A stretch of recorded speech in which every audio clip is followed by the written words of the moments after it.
Mayang adlaw katawan sa Dios sa Archdiocese sa Uzami sa ngalan sa atong talahuron nga Arsobispo Archbishop Martin Sarmiento Humuad Didi kini na usab si Father Jesse Langga maghatod kaninyo sa pamalandong karong adlaw. Adlaw karon nga Huwebes human sa Miyerkules sa Badlis Pebrero 18, 2021. Ang ebanghelyo nga atong pamalandungan mga igsuon atong kutluon gikan sa ebanghelyo sumala ni San Lucas.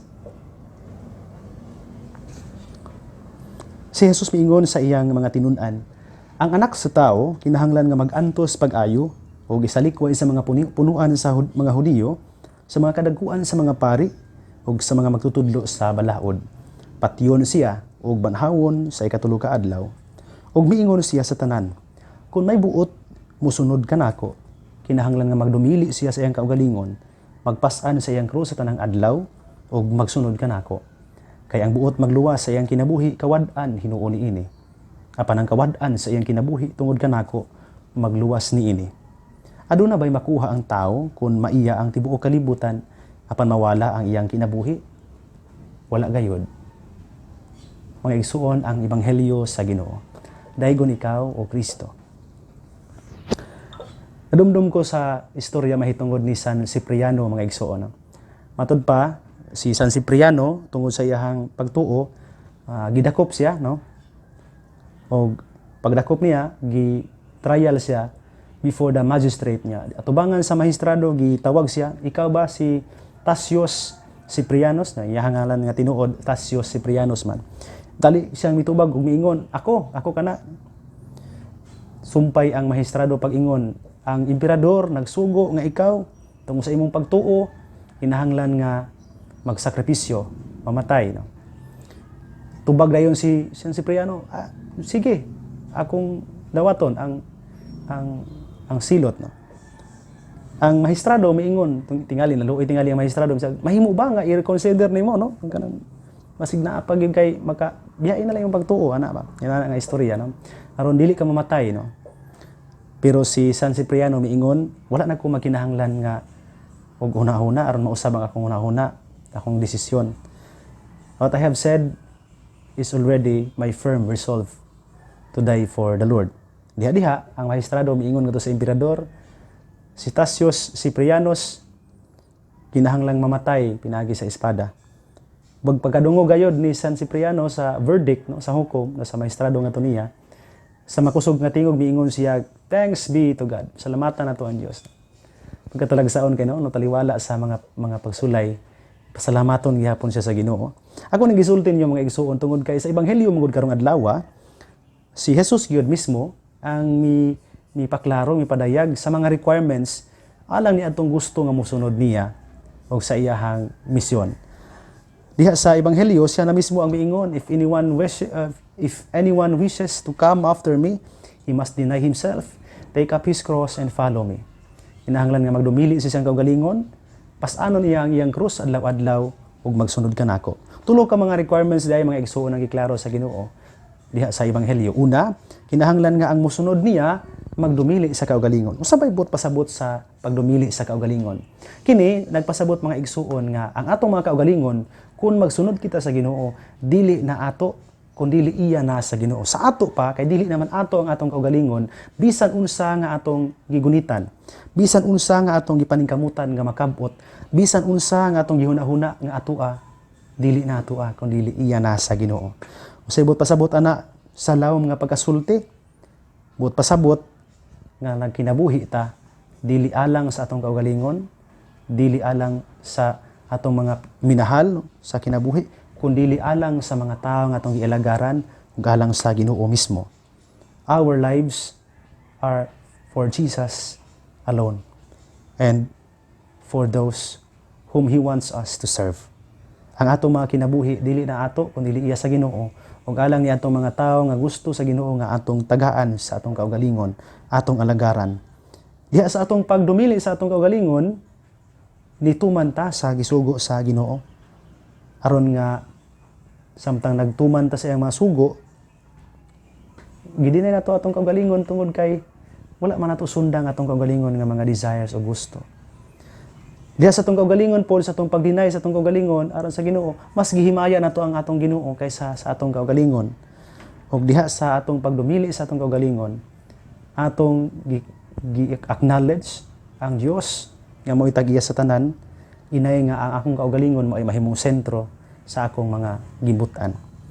Ikaduha mga igsuon, mao ning giingon ni San Lucas, ni Jesus mismo sa ebanghelyo, take up your cross. Pas-anon ang krus. Kini ang dili pwedeng malimot, mawala sa atong panumduman mga igsuon, na samtang naningkamot nga mosunod sa Ginoo, apil na diha ang hagit diha sa atong pagdumili sa kaugalingon, apil na diha ang hagit sa pagpas-an sa atong krus. Lagi no lisod tungod kay ang krus nagpasabot man og kalisod, sakripisyo, bugat nga palasunon, kasakit. Pero mao ni ang hagit mga igsuon. Whatever it is that we feel most burdened with in our lives today could probably be our crosses. And we are asked daily to take up that cross. Nga naman, tungod kay ang cross, mga igsuon, may bugtong dala na to, sure nga dala na ron maduon ta sa Ginoo. Kay diha man mismo sa cross, mihalad ang Ginoo sa iyang kinabuhi alang nato. Palikon ako, nga karong panahon at tingali sa kalibutan, daghan kayong mga tentasyon no, sa pagpasayon, pagpaharuhay, pagpahayahay no, sa kinabuhi, pero dili na mao ang hagit ang tawag requirement sa mga sumusunod sa Ginoo. Gihagita, isip mga sumusunod sa Ginoo sa pagpasan sa atong mga crosses.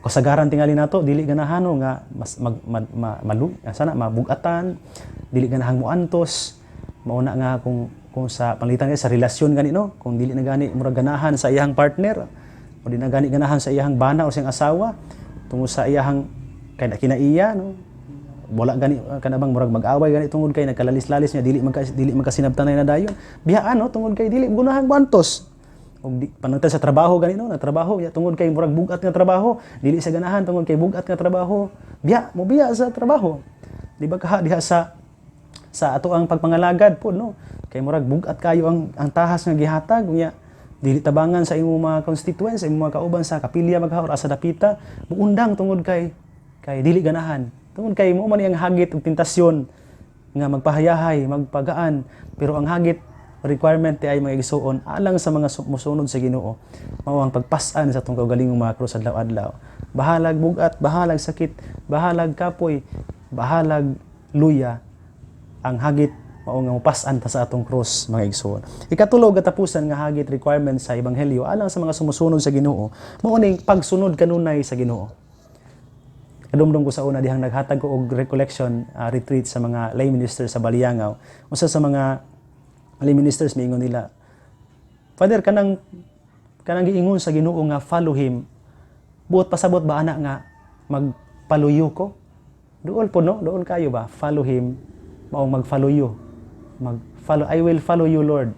Magpaluyo. Tinuod no? Tungod kay gituyo na ano nga magsunod ta sa Ginoo kanunay, mag-follow you, follow him, Jesus. Paluyo gyud naa sa likod.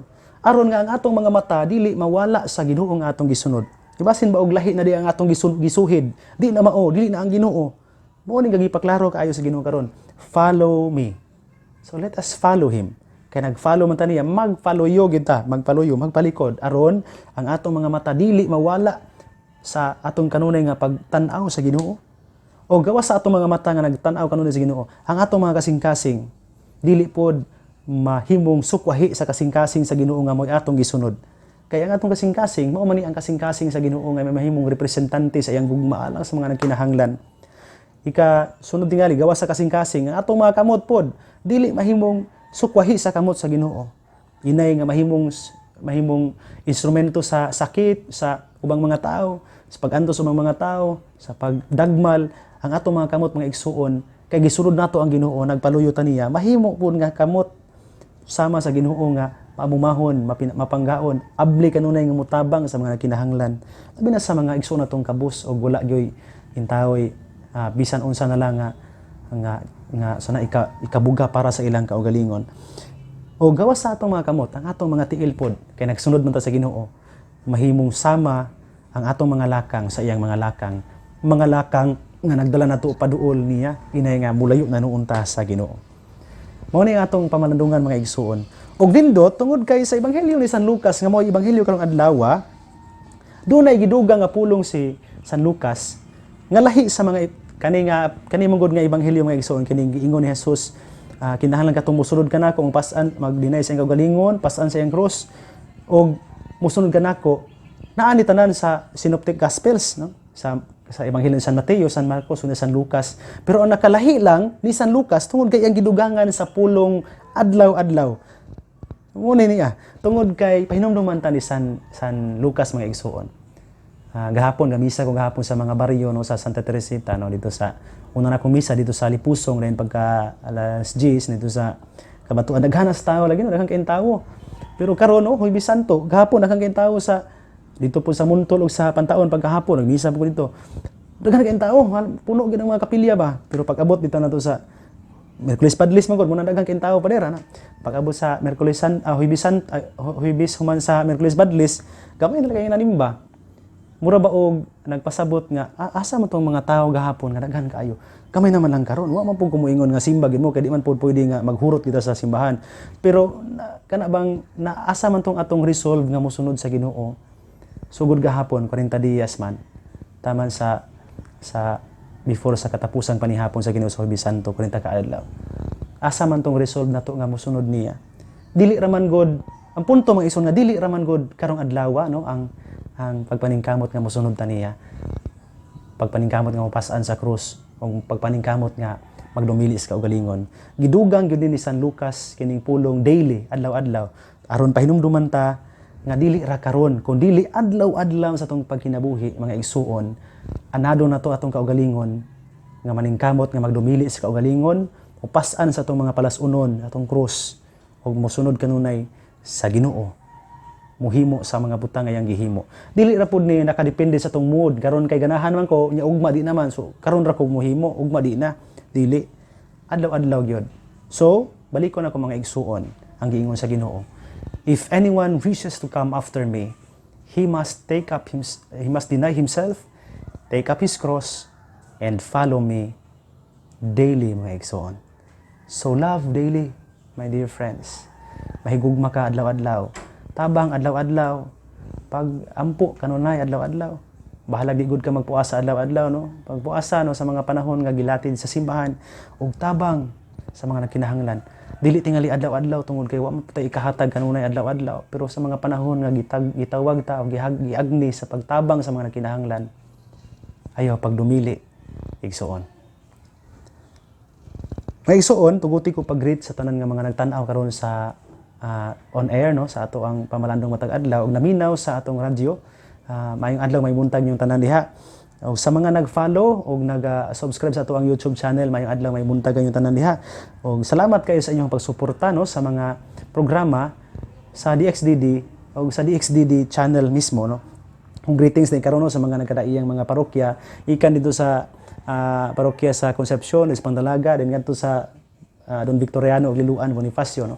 May adlaw may buntag yung tanan diha ayaw yung taon maghunong no sa pagtabang sa atong ato ang archdiocesan nga pulpito nga mao ang DXDD no sa kahanginan pulpito sa kahanginan ang DXDD. Salamat po no sa mga walay puas nga nag-share gyud sa ato ang online no sa ato ang pamalandong matag adlaw. Labi na sa Pangdalaga sila si Ma'am Elisel ug Julius Bungabong, silang anak si Isa o sa mga pamilya diha no nga nahimong suod nako nya kanunay pud sila nga naminaw gyud sa pamalandong namunduhan ni Archbishop nga nag-share gyud sila no sa pamalandong og diha pud no sa Santa Teresita sa Bañadero sila nga nag-subscribe nya nagtabang pud sa mo nag-pledge pud ni sila no pledge na sila labi ni sila si diha sa kapilya sa Cemetery sila si Ma'am Emma Filipino og ilang kapitan nga minister pud nato sa parokya si Kapitan Renel Asok no. Salamat kay ninyo diha.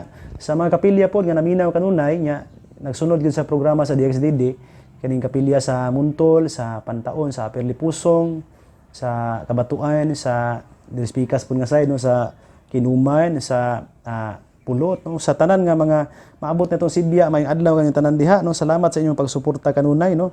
Salamat po sa mga nag-subscribe sa YouTube nga wala na ko ma-mention din no sila si Ma'am Marifi Ladion, Ma'am Julene Ladion, si Ma'am Evelyn de Gracia, sila si Ma'am Helen akompanyado diha sa Osamis Cathedral School of the Immaculate Conception. May kuntang yung tanan diha mga ma'am no.